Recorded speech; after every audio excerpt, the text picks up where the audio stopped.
në një pasdite të qetë, larg zhurmës dhe syve të tjerë, dy të dashurat e Tonit, Benita dhe Bia, ulen bashkë dhe biseda rrëshet natyrshëm drejt temës që i ka bezdisur prej ditësh, ditëlindja e Dolces dhe fakti që ato nuk ishin ftuar. Në fillim është një heshtje e çuditshme, ajo lloj heshtjeje që flet më shumë se fjalët.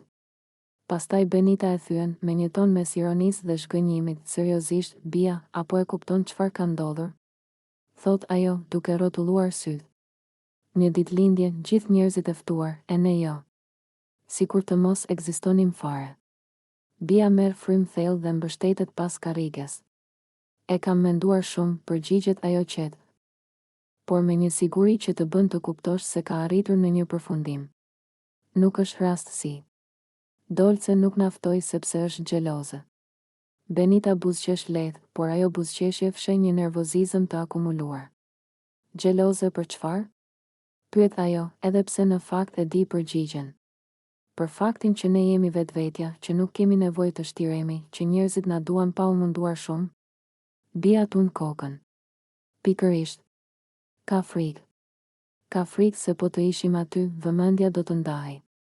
Se ndoshta do të dukeshim më mirë, më të sigurta, më të forta se ajo.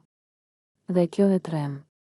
Biseda thellohet, fjalët bëhen më të drejtpërdrejta. Të dyja bien dakord se mungesa e ftesës nuk ka të bëjë me harresë apo keqkuptim, por me një ndjenjë konkurrimi që Dolce nuk di ta menaxhojë.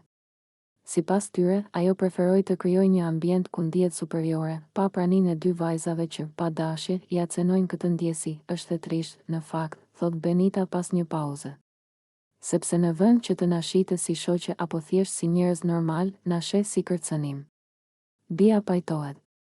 Po, por kjo flet më shumë për të se sa për ne.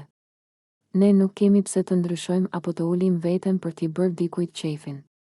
Në fund të bisedës, ndonë se zhgënjimi ende ndihet, Benita dhe Bia duken më të qeta. Ato e kuptojnë se nuk kanë humbur asgjë reale. Përkundrazi, mungesa e ftesës vetëm së